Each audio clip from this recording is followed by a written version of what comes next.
Welcome to the GuthrieAmerica Podcast. We sit down with amazing people who do life in our community because we believe every story should be told. I'm your host, Heady Coleman. Today, I am sitting down with the one and only Dakota Walters. Is it Walters? Oh, yes. I think I put Waters, but I knew it was Walters. It happened my whole life. You're the first one. It's all right. Before we jump into this conversation with Dakota, would you please go ahead and subscribe to the podcast and leave a review? It would mean the world to us. Another thing that would mean the world to me is if you would go ahead and check out Kevin Kraft down there at State Farm, who is our wonderful sponsor for this episode. Kevin and his team have done a marvelous job of serving my family. Recently, my mom has come on board and they've had to go back and forth with her as she is getting acclimated to the new services that they're providing her. But they are just wonderful people down at State Farm. Also, shout out to North Church Guthrie for being a sponsor of this episode as well. We are currently sitting in the North Church building, and so we're so thankful that North Church is all about the stories of the people who do life in our community and who are from here. As North Church likes to say, you matter. Always remember that. So, Dakota, is this your first podcast?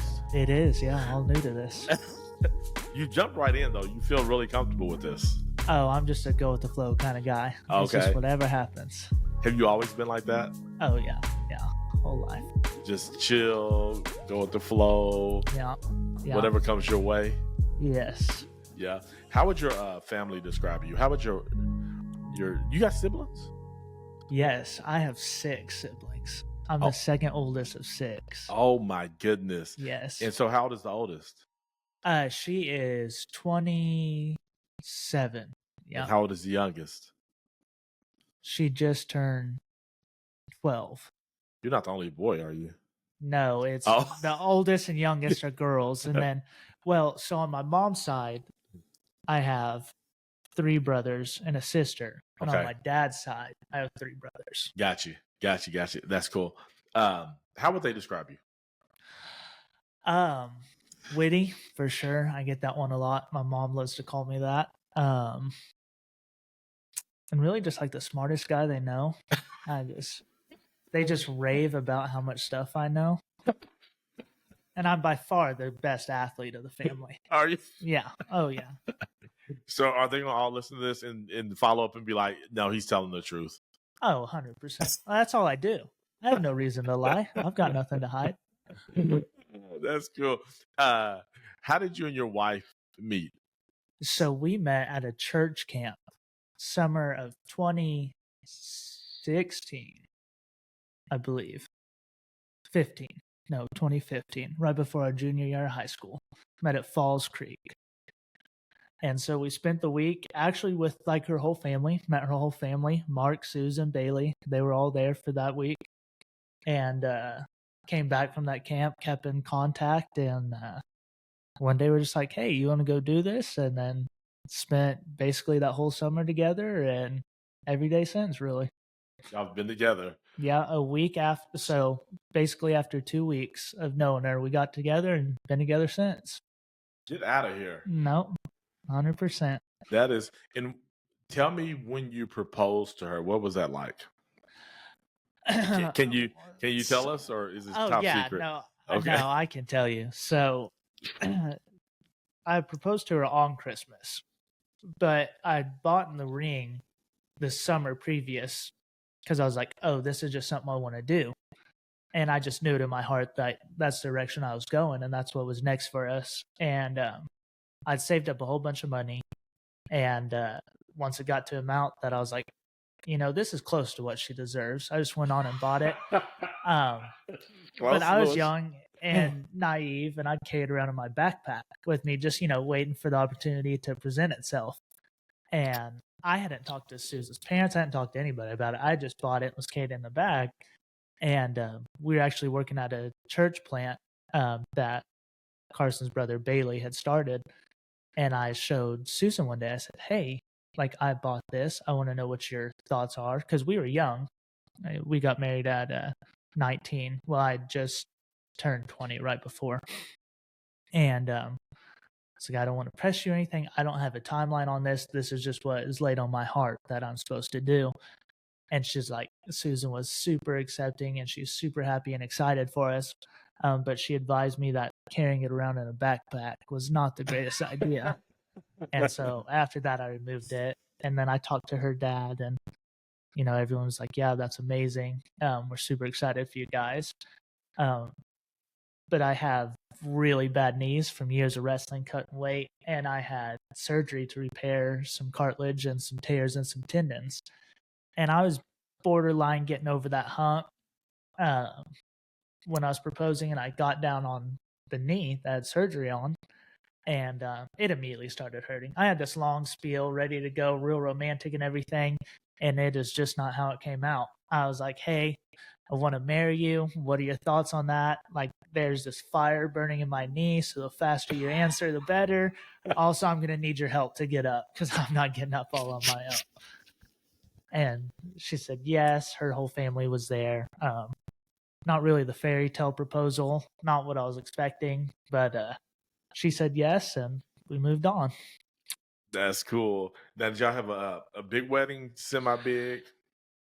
There's like 150 people there. Oh, so, wow. Yeah. No, that's a good-sized wedding. Yeah. Now, how many of the people there did you invite? Six? I've got a big family, so I'd say around 30 of them was my family, and then Carson handled the rest. The other 120 was all? Yeah. That's the way that I would envision that situation to be. What's your favorite thing about her? About what? What's your favorite thing about Carson? Oh.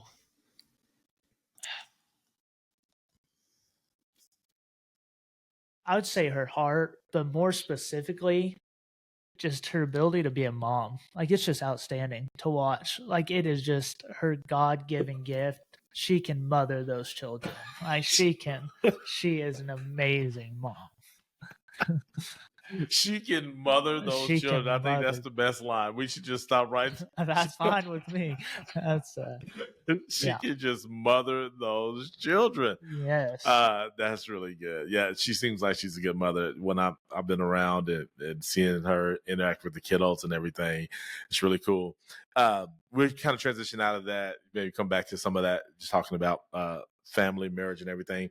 Tell me about growing up in Guthrie for you. What was that like for you? So I live out in the middle of nowhere. Well, my mom does, and that's the house I grew up in. And I didn't know much more than Guthrie when I was growing up. My mom doesn't leave the house. Like, we didn't go anywhere. I didn't know there was an outlet mall till I was like 20-something years old. So all I knew was Guthrie was growing up.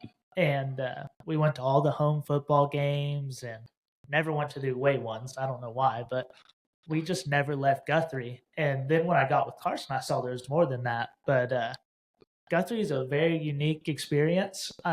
During high school, we didn't have a high budget, so we'd turn the lights off in the hallways while everybody was in class. Wait, is this in Guthrie? Yeah, Guthrie High School. Really? Yeah, my junior and senior year, we had to turn the lights off in the hallway to save money. So if you had to go to the bathroom, you got to walk with a flashlight. Get out of here. I did not know that. Yeah. That's funny. But I love it. I mean, we chose to live here. You know, this is what I've known my whole life. So yeah. So you never left Guthrie at all? So we went to OSU for a year before I realized college is expensive. So I stopped that. And then we lived in Edmond for a year, but we've been back here since. So my almost 25 years of life, 23 of those have been here. So some time in Stillwater, some time in Edmond, but had you ever thought about living anywhere else? Has that ever been a contemplation? Or are you like, I love Guthrie, this is where we're at? Yeah, we haven't really even contemplated the idea of going anywhere else. We're both really close with our family, and my family lived here, always has, and her family lives here, and it just made more sense for us to stay here. Yeah, that's good. So did you go kindergarten through 12th grade here, or okay? Yeah. Which school stands out the most to you? Which building were you in? Oh, Guess was my favorite. Really? Why guess? They've got the full soccer field out there. They got a field that we played football in. It just had the best playground by far. And that was my biggest concern through the majority of my school. Who were your teachers? Okay, so fourth grade. Guess. Yeah, fourth grade, I had Miss Hubbard. Fifth grade, I had Miss Biggs. And sixth grade, I had Miss Ball. Oh, okay. Mm-hmm. Yeah. Nia, my youngest daughter, had Miss Ball. Miss really Biggs. Who? Miss? I'm trying to think. Do I remember Miss Biggs? I don't know. Who's your principal? Was Miss Davidson your principal? Maybe. I was a good kid. I never got in trouble, so I had no idea who my principal was. Oh my goodness! Yeah. You've never been to the principal's office? One time, I was in second grade. A kid, his name was Zeke. We were friends. He said, "Watch this." He jumped up, spun around, kicked me straight in the jaw, and I bit a hole in my tongue. So I'd go to the principal's office just so she could like stop the bleeding and all that. And that was it. That was my extent. But that wasn't even for getting in trouble. You went to the office because you were hurt. Yeah, that was it. But your friend Roundhouse kicked you? Yeah, he said, "Watch this." And he was a bigger kid too. So once he left the ground, I couldn't take my eyes off him. And then he just kicked me straight in the jaw. And then I didn't know where I was. Was he trying to kick you, or was he? I don't think so. I just think it was like hey, look at this cool thing I could do. We were like 7 years old. So, and I was just too close to the fire. You get burnt sometimes. Oh my goodness. That is so funny. So you had a hole in your mouth, in your tongue? In my tongue. Yeah. Bit a hole in my tongue. I guess I just had my tongue hanging out of my mouth. I don't know, but yeah. I grew back. There's no hole there anymore. But That's my next question. I was like, when you have a hole in your tongue, it just grows back together. It comes back together. Yeah. Just like, it hurt forever though. I bet it did. No, the tongue. Oh my goodness! When I bite down on my tongue, it's some of the worst pain ever in my life. Yes. Is when I do that kind of thing. So that is so funny. Now, is that how you ended up getting into wrestling? Not really. I started when I was a little kid. I was like 5 or 6 and went to my first tournament, got second. I said, I'm done with this. Yeah, I'm a perfectionist, like by definition. Got second place. I said, this is ridiculous. This is the worst thing in the world. Then I picked it back up in 6th grade, and then I finished out through high school doing it. What was the hardest part about wrestling? Like some of it? The weight management. So I'm outside the statutes at this point. So in high school, you have to do a body fat test that tells the school what a healthy weight you can get to without pushing that limit. Well, you go in and you tell them your height, and then they have these little clamps and stuff that'll like pull your fat, tell you how much you can lose. Well, I'd always say I was a few inches shorter than what I was, which throws that BMI off. And in high school, I'd go 5-6 days without eating, a couple of days without drinking anything. I was all in on it. I was cutting way down there. Oh my goodness! So when you go 5-6 days without eating, and then because you're still practicing. Oh yeah, it's how awful. Did you have the energy to even practice? I was a teenager, and it just works itself out. And when my family would eat dinner, my mom would beg me to eat. I'm like, no, I got to make weight this week. So I'd go run 2 or 3 miles while they're eating dinner and then come back. My mom hated it, still hates it to this day. But my goodness. Yeah, I was all in on that. What keeps a person sticking that out? Like, what do you think drove you to do it? Was it just the competition of it, or was it kind of your identity? What possessed you to keep that up? So most of it was the competition at the weight. Like I didn't want to go in and just like beat some kids that weren't good. Like I wanted to test myself and like go where the best kids were and like really show, this is what I am. And there was a bunch of kids that were grouped up around my weight.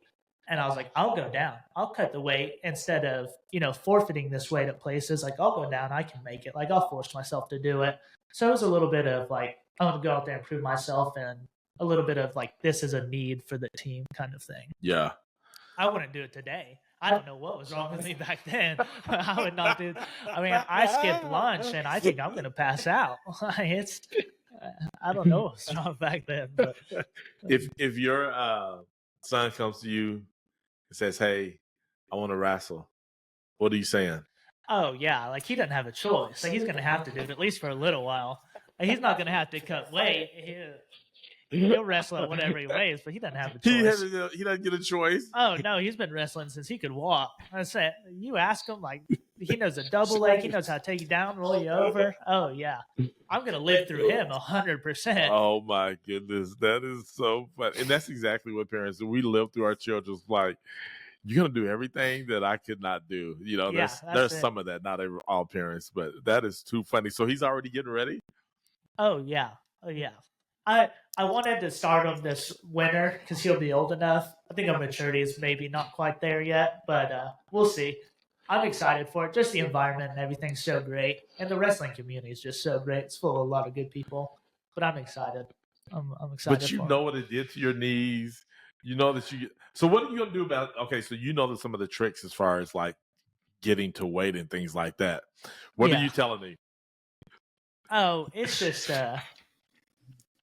you can really eat whatever you want. It's just moderation, you know, and knowing your limits, and just like regular exercise. It's not a whole lot to keep your natural body weight or around it. Yeah. But it's just when you're cutting more than what you're supposed to, that's when it really gets hard. Yeah. Gotcha. So oftentimes whenever we see those kind of things, it's that person's trying to maybe fight or not fight, but wrestle at a weight that they're not typically not their natural weight. Yeah. So in high school, my natural walking around weight was about 145-ish my senior year, and I was wrestling 126. So I was having to knock off 19 pounds. The most weight I ever lost in one day, like a 24-hour period, was 9 pounds.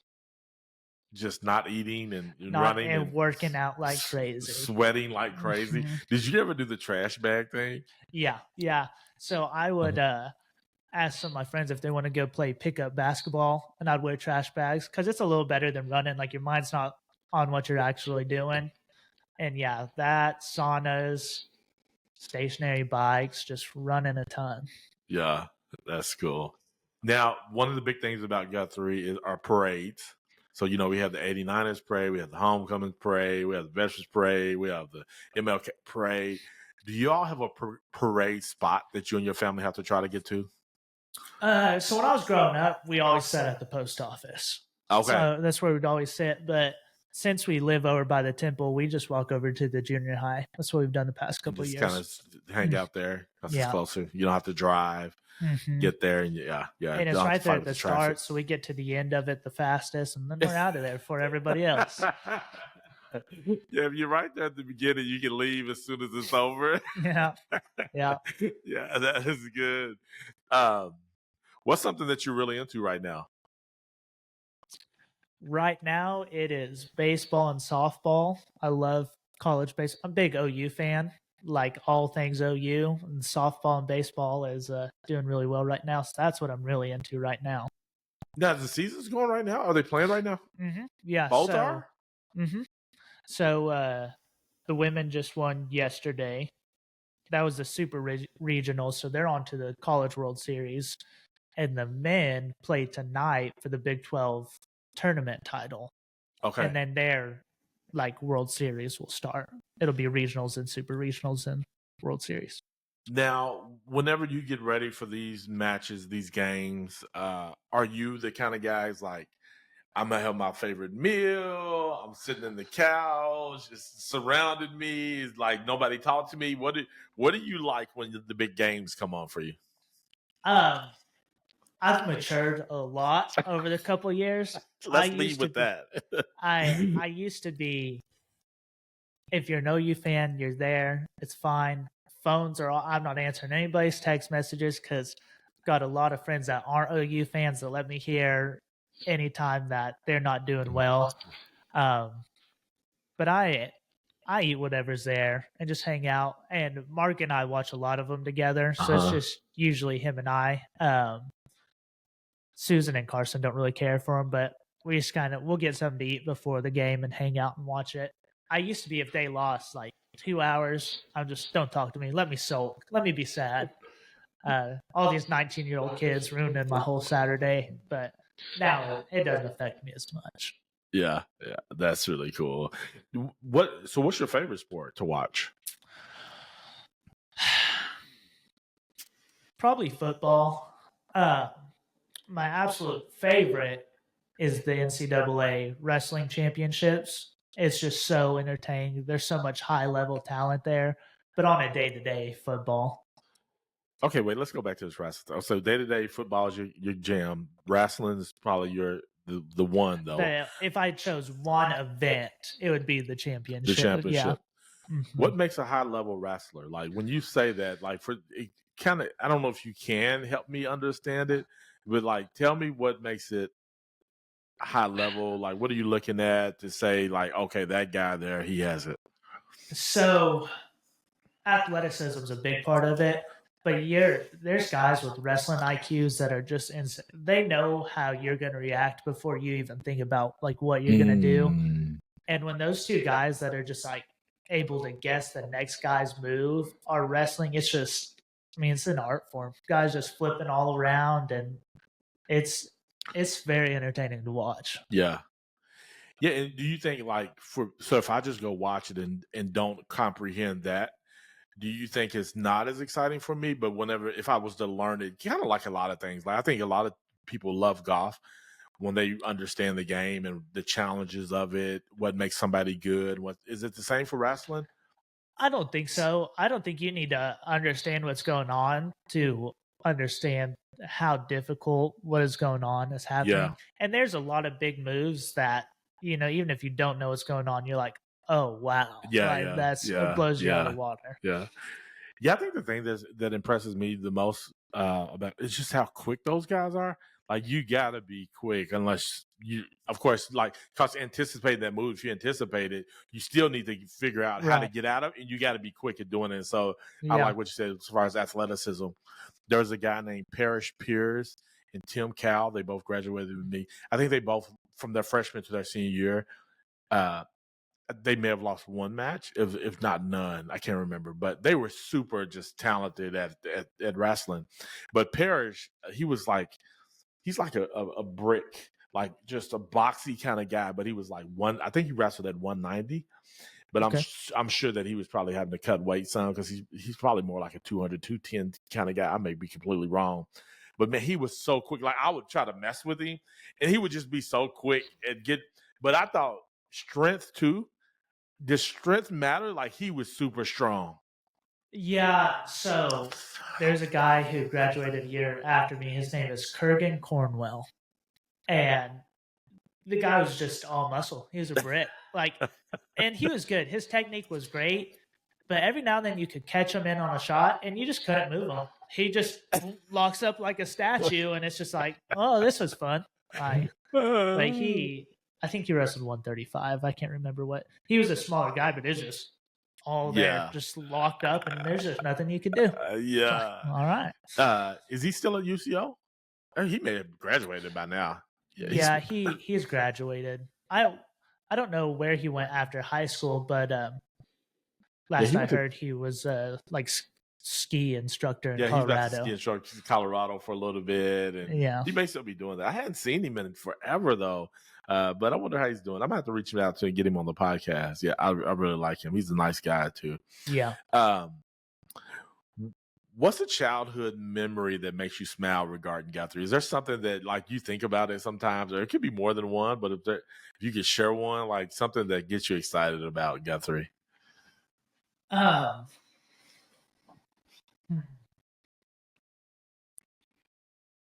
Well, one that pops to mind. So I have a cousin who's exactly a month older than I am. He never lets me forget it. His name's Eric. We've been best friends our whole life, though. And I don't know, we're 8 years old. And like I said, my mom lives out in the middle of nowhere. And there's a creek that runs behind her house. Uh-oh. And it had just flooded one day. And we went down there, and there's a big, well, I say big, it was big to a couple little kids. It was like a 3-pound largemouth bass, which is it's outstanding. And we had one of those little casting nets, and we spent every bit of 10 hours out there throwing that net, trying to catch this bass in this little pool. And we finally got it. And we put this thing in the 5-gallon bucket to carry it all the way up. And I was maybe 40 pounds at 8 years old, trying to carry this 5-gallon bucket full of water with this bass in it. And it's just folded around. Like it doesn't fit. And I get it up, and it's probably, no longer at its peak when we get up there, and I just remember us holding it up to show my mom and everything. And that's a great memory. Yeah. That's a good story. Yeah, there's nothing like those childhood memories like that. What do y'all do for fun in Guthrie America? Y'all going out to eat? What are you doing? Man, we're a lot of homebodies. We like to hang out at our house, but we love to go to the park. Beckham's at that age where he really enjoys the park, and that's just where we go now. We just follow what he enjoys at this point. You know, that's where we're happy at, is where he's just out there having a good time. Yeah, you're going to be in that place for a little while. You know, where it's kind of like, oh yeah, we do what the kids want to do or whatever gives them the most joy, so we can just chill and chillax. And so, yeah, having young kids is definitely a thing that kind of guides you. What is the thing that, talking about kids, what's the thing that you enjoy most about being a dad? Just my absolute favorite thing is, well, now Remy's hit this point too. She's old enough. But as soon as I open that door, Beckham yells, "Dad," comes running to the door, and I walk in, and Remy's got a big smile. That's just the greatest thing in the world. Yeah. Like, that's so much. It's just, and when they're dropping me off here, Beckham's like, "No, I don't want to leave Dad," and all this. So it's just like the love that they just send out. It's just amazing. And it's just pure love. Like, there's nothing.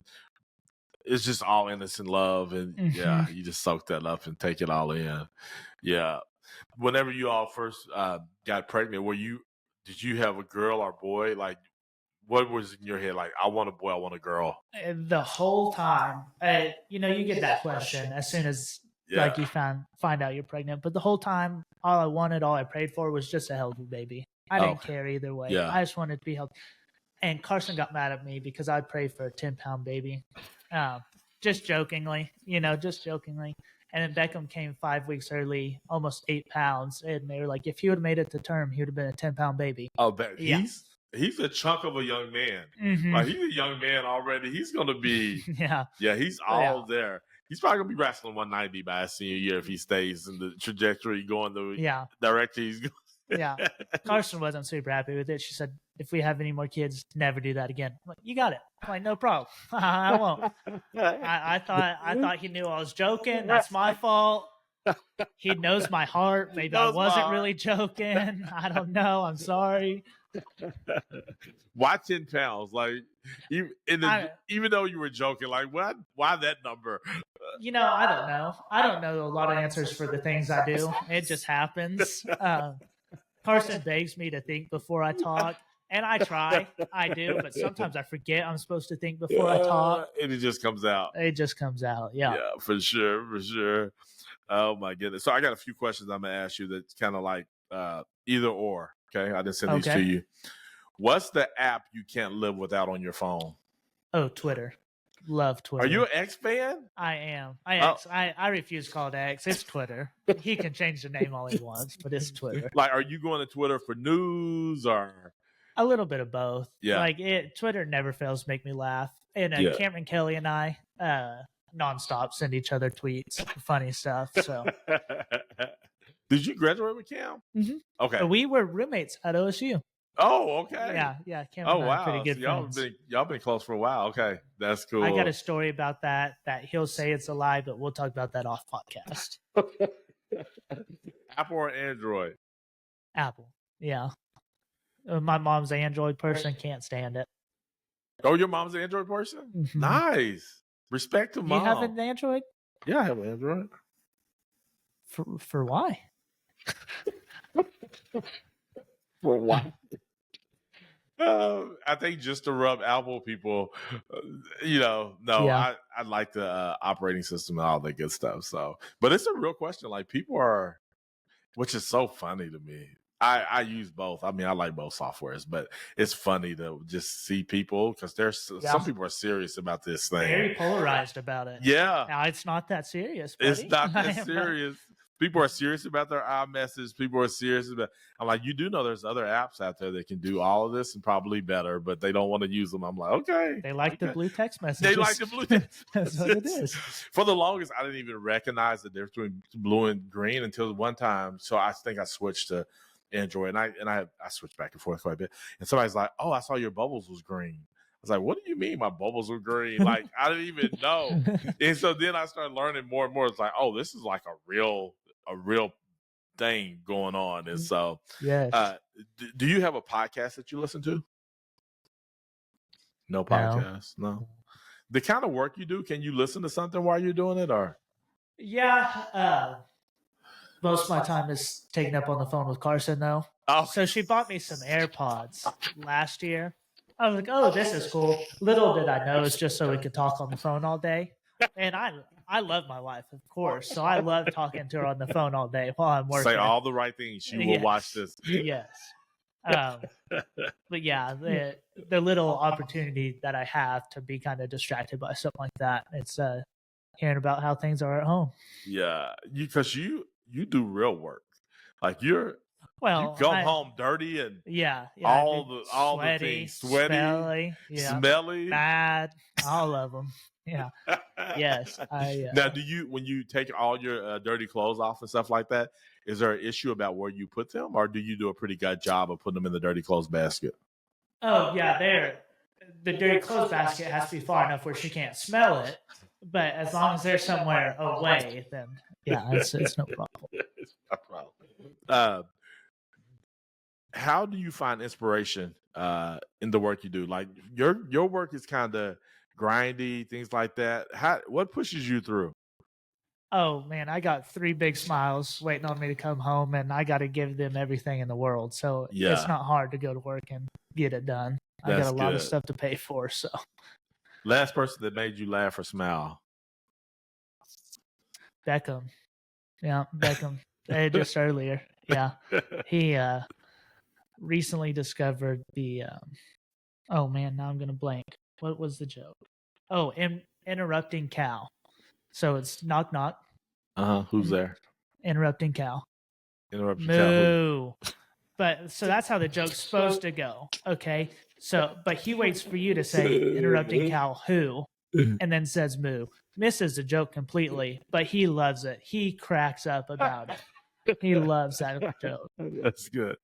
What's the best dating advice you give? Just be honest about what you want, who you are. Yeah. Don't try to, even like friendships, don't try to conform to something that's more acceptable for like this group or this person, because you're just not going to be happy. Yeah. And they're not going to like you for who you are because you're not being who you are. Yeah. That's good. So I like that. That's really good.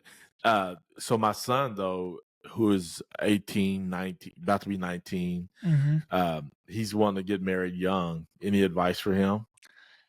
A lot. There's a lot that comes with getting married young. First off, everybody's going to think she's pregnant. Every person ever. People just can't get married young because they want to. She's got to be pregnant. And there's going to be a lot of people that are going to try to direct you in different paths. Just listen to your heart. You know what you want to do, and you know what you should do. Yeah. And it's going to take a lot of prayer. There is some questions that come up when you get married young. Like, am I rushing this, or you know, stuff? And there's some doubt that you feel. Where that comes from is different, but if you love someone and you know that this is what it's going to be forever, then there's no point in waiting. I don't feel like that's how I feel, and I'm biased. I got married young, so but it does make it challenging because you're not who you're going to be yet when you're young, and they're not who they're going to be. And I'm lucky enough that, you know, my woman just gets better and better. So the divorce rate's so high. That's not the case all the time, I guess. But I mean, when you've been together as long as, they have, and Carson and I were at that point, like, someone's heart, and that never changes. Yeah. They have the same heart. Their likes and dislikes will change and go, but when you truly know someone, they don't change from their true self. So yeah. What's a like or dislike that's changed for you?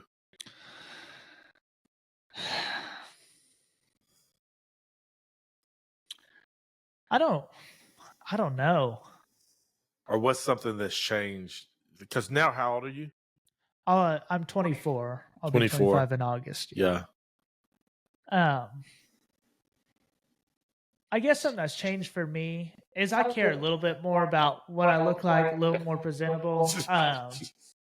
When I was younger, like even in high school, I didn't care. I found shorts and a shirt. It's going on. It doesn't matter. Carson's changed me in that aspect a little bit. She's like, you don't know who you're going to be meeting today. Yeah. Like, let's be a little more presentable.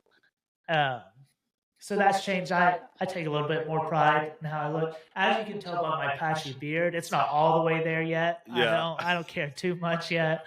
But we're working on it. So that's something that's changed. That's good. I like that. Coffee or tea? Neither. Wow. Neither. I'm a water guy mainly. In the summer, I'll have like a Gatorade or Powerade or something like that. But mainly milk. I'm a big milk guy. Okay. Chocolate milk, strawberry milk, whole milk. Not a big 2% guy. I don't like water in my milk, but I'm a big milk guy. Whole milk. Only whole milk. Yeah. Early bird or night owl? I used to be an early bird, but my kids stay up till about 10:30, 11, so I'm more of a night owl now. I still have to get up early, but I don't like it. Yeah. But I'm more of a night owl. Yeah. Now. What's one thing on your bucket list?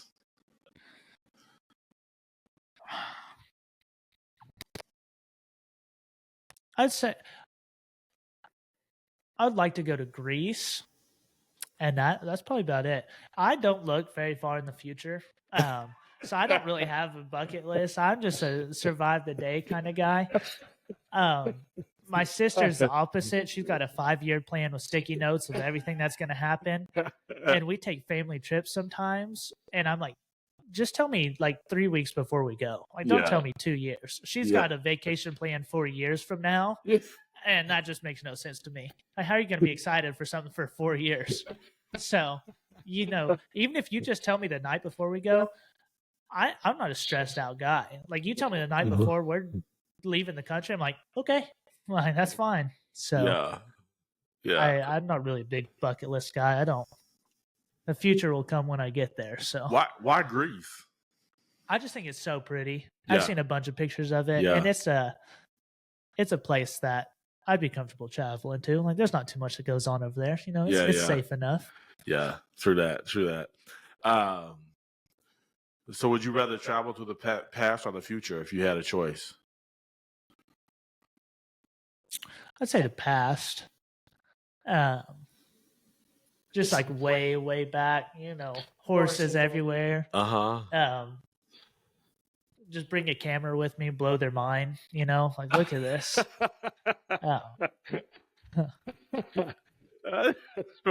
Yeah, you take some photos with you, take an iPhone back with you. Just look what you have to look what they may not even never know. Says, do you got a hidden talent? Something that people are like surprised or caught off by? I'm real fast. Oh, really? I'm real fast. Yeah, I'm real fast. So you gonna come over on my birthday and race? I'm racing one last race for everybody. I will. I run barefoot. If I'm running fast, I'm gonna run barefoot. If I'm just running to run, I'll wear shoes, but gotta have that grip, Just get in touch with the earth. So when you come, you're taking your shoes off? Oh, probably. There's a 98% chance. Like I said, I grew up in the middle of nowhere, like dirt roads, gravel. We used to race on that gravel road barefoot. Oh my goodness! These feet are strong. Yeah, they are. You racing on gravel. Favorite childhood cartoon? SpongeBob. Okay. I watched a lot of SpongeBob as a kid, and all the studies said that it ruins your brain and all that, but it turned out fine. I just don't think you were kind enough to your kids. You didn't teach them enough. That's your fault. That's all on you. That's all on you. Introvert or extrovert? I'm a little bit of both. It takes me a second to get warmed up, but once I'm warmed up, I'm good to go. I'll do whatever. Is Carson introvert or extrovert? Introvert more. Introvert. Okay. Yeah. Yeah. What's a fear that you've had to overcome? Heights. Oh man, I used to be deathly afraid of heights, but then I got my job where all I do is work at heights. So you just got to man up and get it done. Oh my God, I'm still afraid of heights. I'm still working on that one. We have the. Oh my God, have you been to my house? Yes. Not inside, but okay. Typically, when people come to our house, we have them do the VR thing, and it takes you to the top of the building. Have you done that one? Mm-hmm.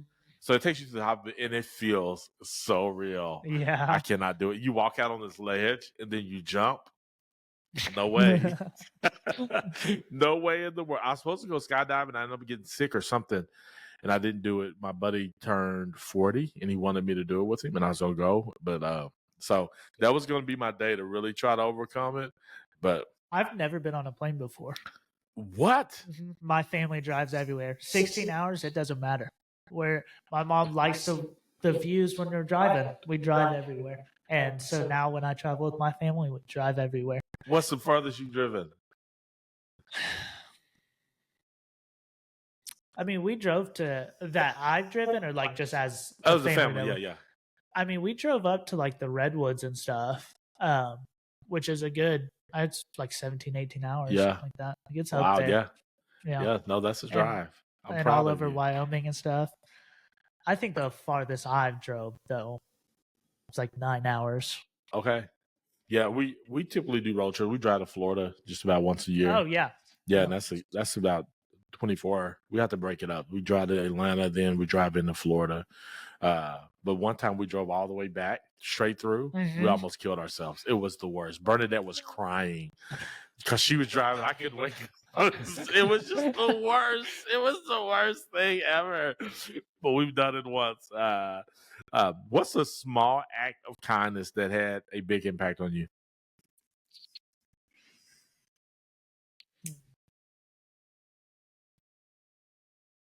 I don't know. Small act of kindness. Somebody did something simple and it's like, oh. Right. I mean, I go to Carson. We were still in high school, but she made this Monopoly game that was like all the places that we had gone to dates to and stuff. Oh. Like she drew it, like she painted it out on a canvas and everything. And I was like, this is the coolest thing I've ever seen. She like made the whole game. Yeah. Do y'all still have it? Oh yeah. I kept it. Got all the pieces and all of that. Mm-hmm. And that's just how she is. She loves doing that kind of stuff. Yeah. She's so creative. Yeah, that's really cool. What brings you the most joy in life? Oh, I was kids came, but my household, just like, Carson and all of them. It's just, they make it so easy to do life. Like it's just happy to wake up, happy to stay up till midnight while they're playing whatever game and wake up at 5:30. And they just make life so easy and enjoyable. That's really cool. That's cool. Carson, Dakota, super, super cool to hear your story, man. Is there any last words that you want to tell Guthrie America? Oh, we have two more questions. I'm so sorry. Two more questions. When you hear community wins, what does that mean to you? When my community wins? When you hear community wins, so we use this hashtag community wins. What does that mean to you when you hear that? Growth is like the first word I think of. Like as they're winning, like it's just bigger and better things coming. I like that. I like that. That's different. Choose Guthrie. You see the signs around Guthrie. Yeah. Hashtag choose Guthrie. What does that mean to you? Just supporting what's here. You know, don't take the 30-minute drive to Target. You know, shop around here. And just like supporting like the small local businesses around here. Those little buildings, I forget what they're called, over by where the fiddle shop used to be. Yeah, the little shops. Yeah, I think those are the greatest ideas ever. Yeah, like that's so cool. That's really cool. Yeah, that's good. That's good. Where can people find you on Twitter? I don't. I think it's like Dakota_Walters8. I'm more of a view guy than a share guy, though. So if you go find him, don't expect to see him. Right? Yeah. There's not much on there, but he's just there for the laugh. I'll send you funny tweets though. You just let me know. I got a bunch of funny tweets. That's so good. Hey, ladies and gentlemen, let's give it up for Dakota out there. Dakota, thank you so much for joining us. Hey, we're on a mission to have every story told here on the GuthrieAmerica Podcast of the people who do life here and who are from here. The question that I love to end with is, will yours be next?